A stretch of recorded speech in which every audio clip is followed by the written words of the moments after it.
Thanks for tuning in to the HR Uprising podcast. I'm your host, Lucinda. The HR Uprising is focused on helping forward-thinking people professionals deliver real lasting value in their organisations. I'm a chartered psychologist, speaker and trainer, and recently authored the best-selling business book, How to Be a Change Superhero. My day job is founder and CEO of software and training business Actus. This gives me the opportunity to work with other businesses like yours. We are focused on building a better workplace for people wherever they are located, with the help of our performance, learning and talent management software and our training and consultancy services. Every week on the podcast, I will be covering different topics and challenges, joined by relevant experts and real-life people professionals. Thank you so much for tuning in.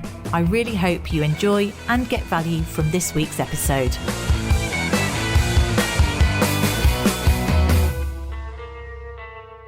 Hello and welcome to this week's HR Uprising podcast.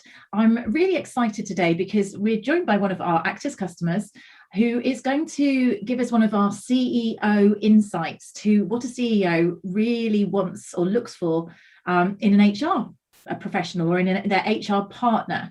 Lyn Rees is joining me from Yourgene, and I'm going to ask you, Lyn, to tell us a bit about the business that you represent. I know you were saying you've taken it from a small business through to an extremely successful and busy business in current times, as you're involved in manufacturing COVID tests, amongst other things. So it must have been quite an exciting few months, put it that way. Would you like to give us a little bit of context about the business and also how long you've been there?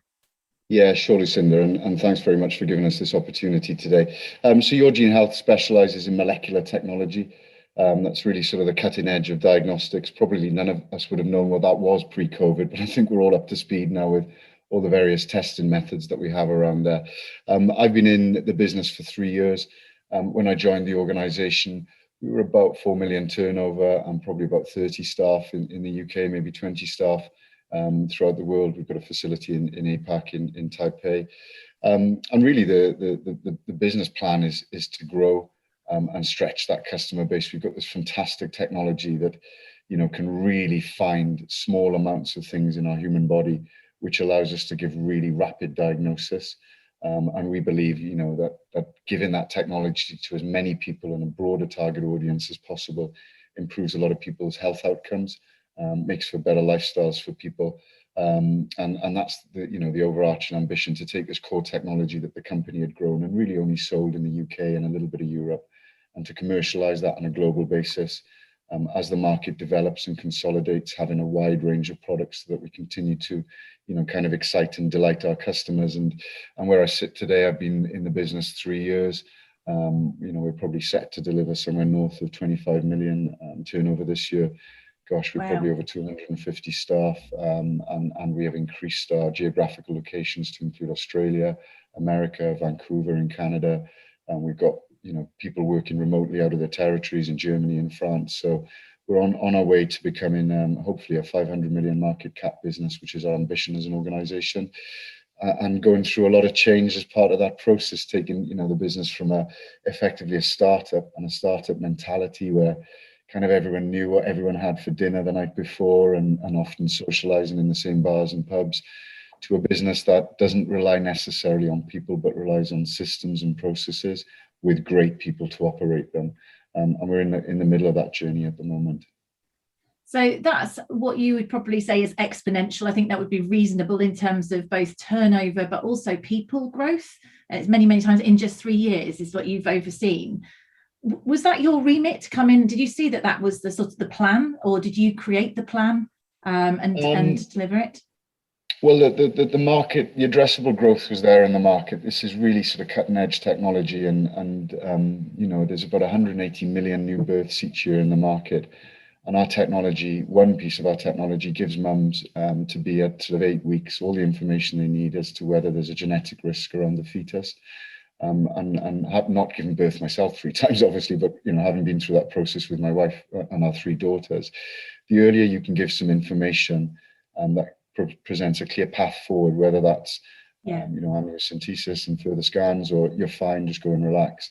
I think is really, really important. And at the moment, there's only 2 or 3 million mums that get the access to that treatment. So we wanted to open up that technology on a global basis. So that's why I joined the company, because I thought there was an incredible addressable market.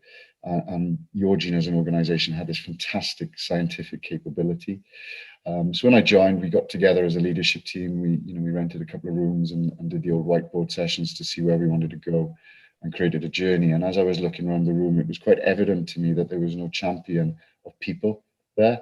And you can have the best plans and the best product in the world, but if you haven't got the right people, and more importantly, the right culture to drive your organization, those plans, from experience, don't always get executed. And quite frankly, it's not much fun of a ride. So one of the first things we did is said, right, we need, really some HR impact at a strategic, at a board level, a C-suite level within our organization. And we set about creating what we call our culture and performance function. HR is a well-used term, but and I'm no modernist, but I like the words culture and performance, because to me, that's what it's all about. Creating a culture that allows people to thrive, allows people to be honest, allows people to have constructive conversations. Feedback, I think, is critical to that within the employee side of the organization. And then performance, having great people but no view on performance, whether that's good or bad, talent mapping and the like, I just felt was a big miss in our organization. And when I look at the business growth that I'd seen and experienced before, if you get the people side wrong, it'll take you a lot longer. It's nowhere near as much fun. I mean, I spend more time routinely with my team members than I do with my family, who I love and cherish. And if I'm in an environment where I'm not able to be myself, and able to be, open and share good and bad things, it's not an environment I want to work in. So then if I feel like that, how on earth is the rest of the organization going to feel? So we were able to bring in a truly exceptional HRD that had all of that experience around the cultural piece, around the performance piece. And we've been growing as an organization each day, each week, each month ever since, with a real focus on the people that we have inside the team here. So where did they start this, the HRD, when you brought them in? Because what's great, what I like about what you're describing there is because obviously you've grown from 20, 50 people to 250 plus. And often businesses just look at the recruitment, and because that in itself is a big process. But actually what you were focusing on was you're saying making it a nice place to be in terms of the culture of it. Where did you kind of steer this person, or did you give them a blank sheet of paper? How did they start when they joined?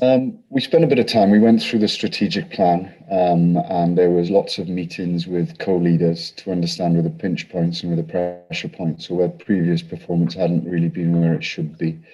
I guess one of the first things and most important things we did is we set up a huddle system. When you go through a culture, especially taking a startup to a larger organization, the cultural DNA, and pardon the pun, because obviously we work in molecular, but the cultural DNA is so important to carry that with you. So we created something called the huddles, which were a set of volunteers. It didn't matter on rank or seniority. It was whether you could be bothered and be interested in the culture. And we set them up with a remit to look after our culture, to plan all the events that are fun, to make sure that if we make any changes to branding or the way we communicate or look after our employees, that we run it by them first. And really that was like getting a temperature gauge on the business. We weren't at that time mature enough to run employee surveys and the like. So, we needed that voice from the floor, so to speak, to tell us what we were doing, to say whether the direction we were going in was the right direction or not. And it allowed our HD to get a real good feel for the culture of the organization and real honest feedback as what was good and what should be, expanded on and built from, and what was poor and needed addressing immediately. So that was a key point. I then think we delved into process. So we looked at our systems, our CRM systems, our ERP systems, which have an element of people management in them. Are they good? Have we got all the right information? Are we compliant with all the various regs and regulations out there, as we were growing from a small employee to a sizable employee, and taking on board all of those things like international contracts and those sorts of things. So there was a focus on systems. When Wendy joined us, we just bought a couple of companies. So there was a big integration project, which again leaned heavily on the culture side of the organization and combining and aligning organizations. And, I think I believe anyone can buy businesses if they've got deep enough pockets or they arrive at the right time. But, the true success of acquisitions is the integration of that business into the new family. And we spent a lot of time and effort, doing our best to make sure that was effective, somewhat stymied by COVID, which hasn't helped because it sent us all back to, to far out, dispersed you all, but thankfully we'd done quite a lot of the heavy lifting by that point, and the systems and processes were in play. I think then it was all about getting a 3-year strategic plan from our culture and performance team that aligned with the business objectives, whether that was number of people that we were looking to recruit and the type of talent that we were looking to recruit, whether it was the cultural side of the business, the rewards, the employee recognition, satisfaction surveys, and the like. We had a big international expansion piece. So there was a lot of work about, how do we go out and recruit people in America? How do we onboard them? They have a different healthcare system to the one that we have in the UK. How do we manage that sort of thing?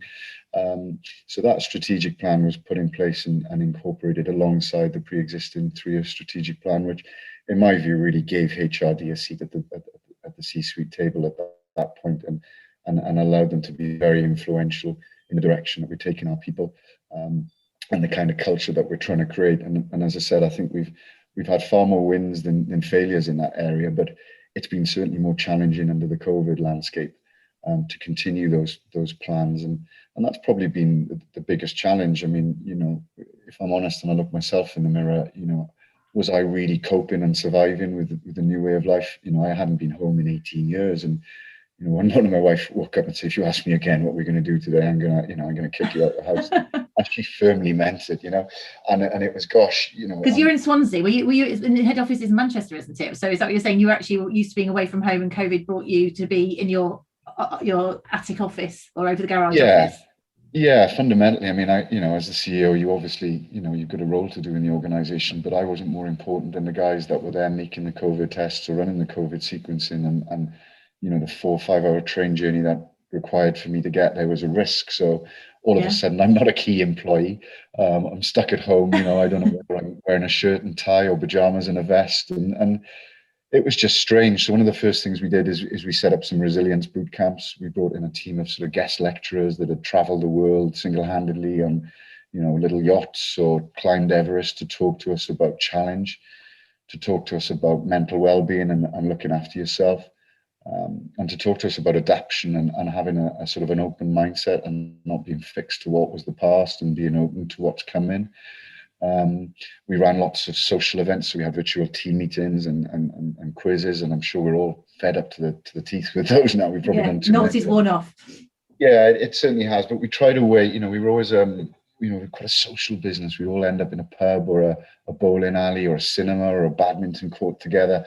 And not having that ability to interact that way definitely weakened the organization, and we needed to find a way to keep the good work that the CMP team were doing, and to continue growing the business and improving the culture and the way that we look after our team against a very difficult set of conditions. You see families falling apart, let alone organizations, and that's been a key focus of ours over the last 18 months.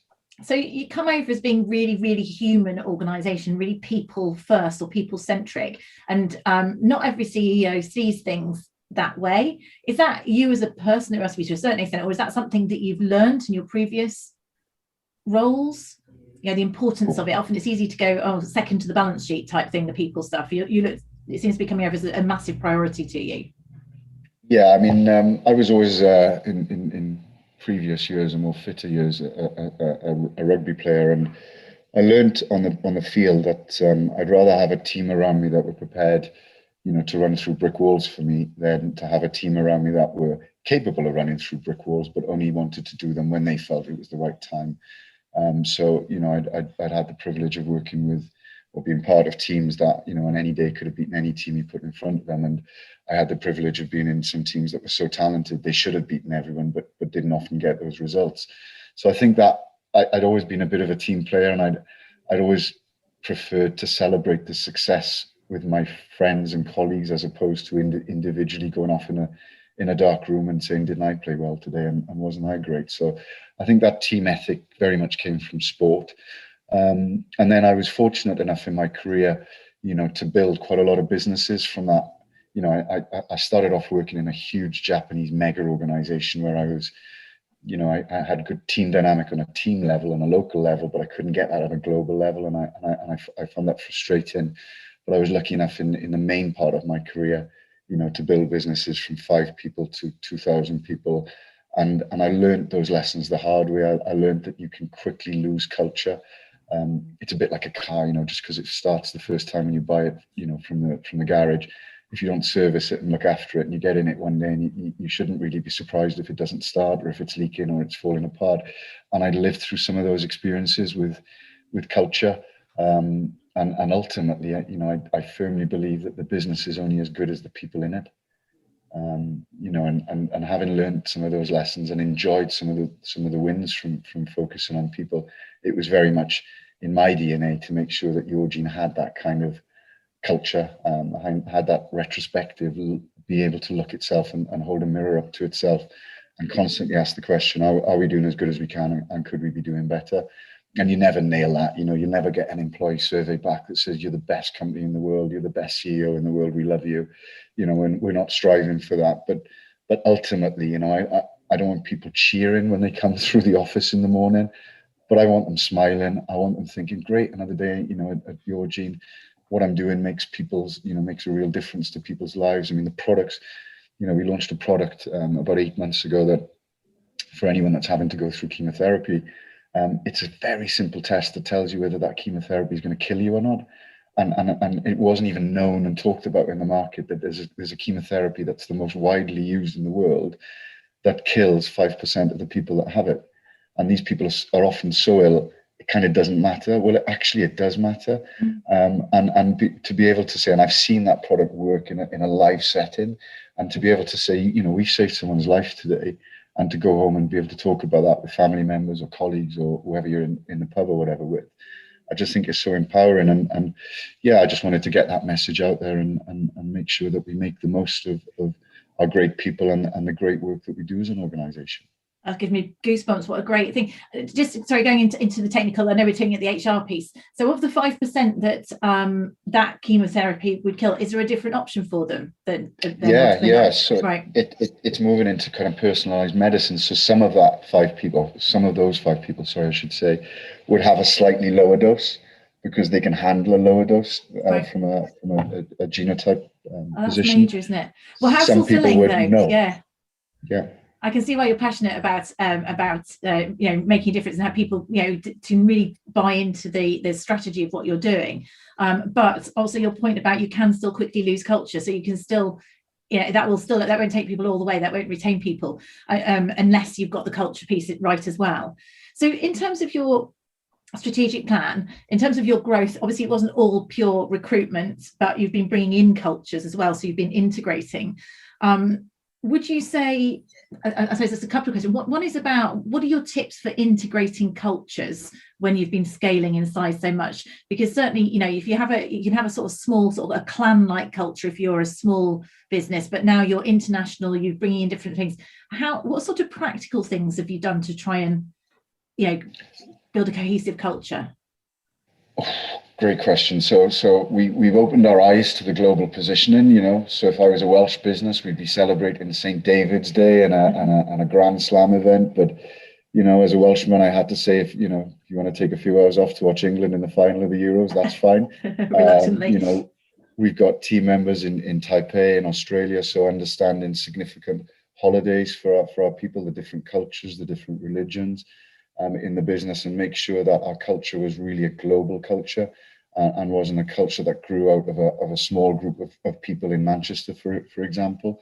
I think that's been good. And the only way you can really shape a strategy around that is to, first of all, listen to the culture and listen to the organization. So that's where those huddles provided such an important role. And those huddles exist in Singapore, in Taipei, in Vancouver, in Manchester. So it's not just a view from head office, so to speak. Do they still exist, the huddles? Because they sound like almost focus groups, really good to listen, but they continue. So Yeah, they're busy planning the return to work party. They've been given quite a nice budget for that, and they're out there plotting that now as in a safe way, obviously. Brilliant. We used the huddle to help with the COVID lockdown, so we asked the huddle, what can we do more of? Is it more time virtually to meet one another? Is it time off? Is it ensuring that people take holidays? Because everyone's feeling guilty about taking any time off at the moment, because you feel almost on a permanent holiday if you're not working from home, which absolutely isn't the case. Yeah. Fixing people with the right eyewear and all those sorts of things, became very, very important. Being open-minded, just because it's often the headquarters that's buying the business is the bigger party. But when I say to my girls, just because you're the eldest daughter doesn't mean you ignore the youngest one. She's got a valid point. You must listen. And so making sure that we had our ears, wide open to listen to the feedback, I think was critical, and not just assume that a business we bought is going to love being, the Yourgene way. Well, there's a core part to our Yourgene culture that everyone must get, but we can fine tune that locally to fit with the right cultures, and the existing DNA that sits within the business. So I think it was just being open and listening and being honest in that communication, rather than trying to paper over cracks and hide a problem that we know is coming down the line. If an organization is always at a Friday afternoon off and it's not part of, the HQ's view on the world, have that conversation up front and have it early and make it all inclusive so people feel that they've got a voice and they've been heard. People will always, from my experience, toe the line if they feel that they've had an opportunity to be part of that conversation, rather than have it thrust on them from above. And I think the worst thing you can do as leaders is just assume that your way is going to be adopted. And I think that's fundamentally the difference between leadership and management. Management is telling somebody to do something. Leadership is encouraging someone and leading someone to do something. And I think there are elements that you need in both, especially in our organization, which makes scientific, highly regulated products. You have to follow procedure. You have to be on top of your game, from a management perspective. But outside of those, procedures and systems and regulatory requirements and what you must wear and what you mustn't wear and how I cover my beard when I'm in a certain part of the organization, there's still an element that we are all human beings, and we needed to be treated. We need to be treated with respect. We needed to be treated with care. And our kind of motto as an organization is we care, we dare, and we deliver. And I think that fits in with our culture and performance. We look after you if you want to be looked after. If you're performing well, there's an opportunity here for you. There's progression here for you. If you're not performing well, we'll try and help understand why that is, and coach and get involved to try and improve that performance. But ultimately, we don't want any of our team to be, made to work twice as hard for people that aren't performing as well. So having that real focus on that matrix of performance in our organization. And I think when you wrap all of those things together and you constantly give a message, a core theme, we call it our river journey. I'm a bit of a fisherman, so everything gets related, to water to me. So, I thought Yourgene was this small little tributary, and, there's this little Welsh croft, little boat on there that was part in the water, part sinking. And, we pitched a vision to the business where we slowly turned to a boat that could fit, 20 people onto a cruise liner at the end, and lots of different tributaries coming in that represented the M&A journey. And, we saw an iceberg in the middle of that river, and that turned out to be the COVID iceberg, which we did hit, head on. And, and being able to share that vision, whether you're sat in Manchester, whether I'm sat in my home office here, or whether I'm speaking with my team in Taipei, everyone's got a copy of it. You'll see it. You'll see it, on my wall there. There. I was just here behind. Yes. Yeah, I mean that's our river journey, and everyone's got a copy of it on a mouse mat, and we consistently give that message, because you need that drumbeat, and that's what I found the most challenging over COVID is being able to deliver that drumbeat. Getting people when they want to listen, because the last thing anyone needs at the end of the day is a rally-in Zoom call with the CEO, because they've probably done 20 Zoom calls that day and they're fed up of seeing themselves on the screen, and they just want to go and get away from bright light. How do we continue to drip feed that message to get that drumbeat in the organization? So fundamentally, my dream would be, if anyone got caught in an elevator with anyone from Yourgene, and I asked them, we got from the floor 0 to floor 5 to tell me what Yourgene does, out of the 250 people in our organization, you'd get a similar message if you had that elevator journey with the team. And that for me would be the end goal, that everyone knows what they're doing. Everyone understands and respects the culture and wants to be part of it and feels that they can change it and improve it at any point in time. And everyone knows what the objectives are of the organization and how that affects them personally and within their department. And that's what we're striving to do. And we get a lot of things right. We're big enough and ugly enough to say when we get things wrong. And we're happy to stand up there and say, right, we screwed this up, guys. We're going to try a different approach because it clearly didn't work. And just be open to that constant change, I guess. Absolutely. And in terms of your, I suppose, adapting to that change, and as you've got bigger, you have, obviously, you mentioned earlier, you have brought in your strategic plan and you've got more processes of work. So you've now got a performance management process, and you mentioned just in what you're describing there in terms of giving people career paths, I guess, and those sort of things which are very people aligned. What are you doing in that area now as you're sort of maturing? Well, we're just carrying on with the plan, to be honest. We've spent a lot of time in the last 12 months looking at the talent matrix in the organization, who are the future rising stars, who are the people that may never want to go outside of their role, but they're so important in that role. My gosh, without them, we'd fall over. Who are the people that are, great to work with, incredibly good at delivering the results, but, can damage the culture by just saying one word or sending one email. And so I think there's been a lot of focus and emphasis on the mix of people. I think as you grow as an organization, as leaders, you have to empower more. So as a small team, you're used to wearing multiple hats, making the coffee, opening the doors, doing the board meeting, winning the investment, and then making sure the lights are off before you leave. But as the business grows and you bring in, a weight of management team underneath you, being brave enough to let go to that management team, changing your style as leaders, providing more empowerment, more accountability, creating an environment which allows people to fail, I think is really, really important, specifically in a scientific environment. And just, it's kind of easy when you've got no HR department to make an impact. But when people get used to the fact that, gosh, there's a great HR department, and when I've got a recruitment gap, it gets filled, and I get all these CVs landing on my desk, and I now know I've got 2 opportunities a year to really bare my soul to my manager or exec leader and tell them what I think. And I get a chance to talk about the business where I don't have to put my name to some feedback. So if I think Lyn is ridiculous, I can say it, and I know I'm not going to get sacked. And I think it's just each month making, an improvement in that area. The last 12 months have been pretty focused on recruitment. Lucinda, we've had to bring in a lot of people.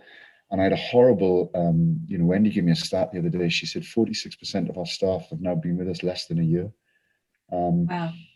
And I think of the time I've spent on site personally during that period, I've been there, but I've probably spent 75% of my time, in this office. So, the team that we had on that journey that we presented the river journey to back in the day, a lot of them are gone or have been superseded with this new wave of people. And I assume they get the message. But they probably don't, because probably they haven't had that pitch. So, half of them joined during COVID as well, didn't they? That's almost 50% have joined remote when you've been working remotely. Exactly. When you've got a culture that's warm and friendly and people orientated, a lot of that work is done outside of meetings. It's done at the coffee or at the badminton club every Wednesday, or the drinkers, are out on a Thursday, debating the plans for the weekend, or there's a sweep going on because there's a big sporting event. And it's those little things, those little checks and balances on your relationships and the ability to walk around and just say thank you to people. I saw you working late last night. I really appreciate that. I know you were working on a big customer order. It's just tremendous. You live up to all of our values. Thank you. Those things are difficult to do when you're remote and when you're not, or when you're not physically allowed to speak to someone or be within 2 meters of them. And, a virtual hug is very different to a real one. And we're not a bunch of huggers. I'm not saying we wander around hugging all our staff, but it doesn't take a lot to say thank you and to say well done. And some of those messages I felt have been difficult to deliver over the last 12 months. Now, as I say, it doesn't take a lot, but it doesn't mean that people do it. It goes a long way, doesn't it? Thank you and well done. That's the key. Just, I suppose, focusing in, maybe a final question in terms of focusing in on what you look for personally from your HRD, if you obviously Wendy, who you hold in very high esteem, what are the traits or behaviours or that you recognise that are particularly valuable from someone in that role? A good bullshit filter, I think, is quite essential. A lot of noise can travel through an organization, and it's understanding which noise to listen to and which noise to act on and which noise to just put down. So I think that comes with experience. I mean, Wendy in particular is such a rounded individual. There's not many circumstances she hadn't faced, good or bad. And I think knowing, what hat to wear when those situations arise is really important. Someone that isn't service orientated. HR is quite a service. It provides a service to the organization, which is hugely important to get that right and to provide best class. But just because you're providing a service doesn't mean you haven't got a strong voice. And Wendy is prepared to say what she feels. And I think it's really important you create an environment that allows that. I talked about, failure, a bit the same in science. You don't want to have to pull your punches if you're in a board meeting. If you know there's something wrong with a team of people that are demotivated or looking to lead a bit of a revolt or move on, or if you've got someone in the organization that might be brilliant at their job but is a real terrorist when it comes to culture, just being open and being able to share those things without an agenda. So being quite brave to say what you think and not being a yes person. Yeah, but I think as a CEO or as a leader, you've got to create that platform. So that person has to have that incumbent skill set. But if you don't give them that platform to do that, then I think you've got to be willing to listen. I think Wendy is a completer finisher. I think completer finishing capability is very important in HR because a lot of it is process, and often you find with completer finishers that they don't look at the softer side of things. They're so focused on the process and the end result that they can ignore the culture and the damage or the good things that are happening as part of that journey. So someone having that emotional skill set, so high EQ levels are really important to us. And fundamentally someone who really believes in what they're doing and shows a strong and a big level of passion. And that's not a commitment to turning up and doing a hard day's work. That's really showing that they love what they do and they care about what they do, because HR or CMP is often the first point that anyone new into the organization meets, whether it's a job advert, whether it's a response to a job advert. So, I don't like it if people respond to us, even if they're not right for the job, to give them no feedback. I think it's awful to leave someone hanging on there, ghosting them, whatever they call it in today's modern culture. So even those first little things need to be spot on. And so someone has got that attention to detail, but the emotional intelligence to realize that everyone should be given some time in our organization. Yes, well, those are really useful things, that some of which are sort of born, but quite a lot you can also develop. So that I particularly think it's interesting, that whole angle of being a completer finisher, so seeing things through, having the stamina to see things through, which is the process piece, but without forgetting that human aspect. That versatility makes a massive difference. And in terms of being heard around the board meeting, and in terms of the HR strategy, is that, do you do your business strategy, your planning sort of annually, and then the HR I guess priorities, they fall out of that? Is that something you take part in, or would Wendy bring that to you? How does that planning work, that strategic planning work? We do it as a team. I think any plan needs to be owned by a team for it to be effectively, executed correctly. So we get together quarterly. We make sure we're off-site. There's a couple of key rules to our quarterly meetings, that we always have some fun and make some time for relationship building, whether that's, shooting at each other with paint guns or being blindfolded, directing each other through fields in Land Rovers. We always try and learn. None of us are complete. And even though at Yourgene we've got quite an experienced leadership team that have worked in much larger organizations, we're still not by nowhere near the finished article. So we get guest presenters, we have ourselves psychologically analyzed, and that normally starts with me, where I'm made a big example of, and we're really open to that. And then we spend time, evaluating where we are on the strategic journey and making sure that we don't, if we need to fine tune it, that we're brave enough to do that and change it. So it's an all-inclusive process that then gets cascaded, because big plans can be brilliant, but if no one believes in them or buys into them in the middle management level of the organization specifically, they will just die and wither. So then there's a big focus on the cascading of those goals down into the organization. We've just launched some really, really cool videos, about our cultures, about our behaviors, about our rivers. So it's not always just me standing up preaching, because that can get quite tiresome. It's the people who own the division, right in ops, we need to get 5 more machines to improve our capacity, and we're going to need 30 scientists to do that. And we've got to get this regulatory level. And so each of the pillar owners, as we call them, of the river journey, get to present them, get to show their passion. So I think that cascade is vital. But and as I mentioned, regular review processes to ensure that we just don't think, I've seen lots of organizations that do a big strategic plan, pat themselves on the back, stick it up on the wall, and then revisit it 3 years later and think, shit, we haven't done anything, and they wonder why it hasn't been successful. Yeah. So that constant review, I think, is clearly a very important thing as well. Roll your sleeves up and get on with it. Brilliant. Well, yeah, basically. It sounds fantastic culture, a fantastic success story, and clearly going to carry on. There's so much more to go after at Yourgene. So I think watch this space in terms of, and what is going to be the priority from an HR point of view, aligning with the business over the next 12 months, or anything else in your plan that you remember?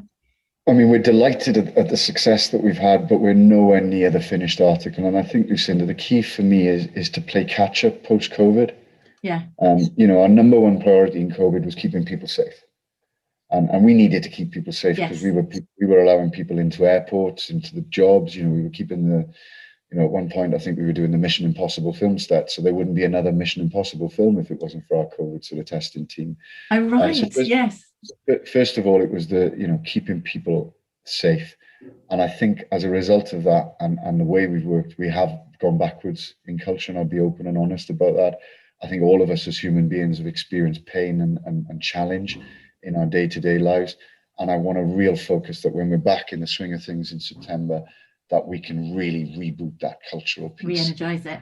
Yeah, absolutely. Get people singing, get people laughing, get people happy, and help them with their work-life balance, because we probably all worked a little bit too much over this lockdown period and not given ourselves enough credit and enough time off.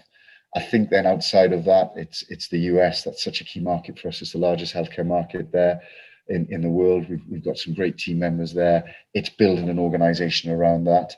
And looking to get back on the M&A road again and raise some money, buy some businesses, get some new great technology to complement the brilliant work we're doing and the life-saving and life-changing work that we do, to make sure that ultimately that Yourgene is around for a long, long time, way after my day, and people will be able to look back proudly and say, yeah, we made a difference. And you know what, when I went for that interview and I took that job, what a bloody good decision that was. If we can achieve that over the next couple of years, I'll be a very happy CEO.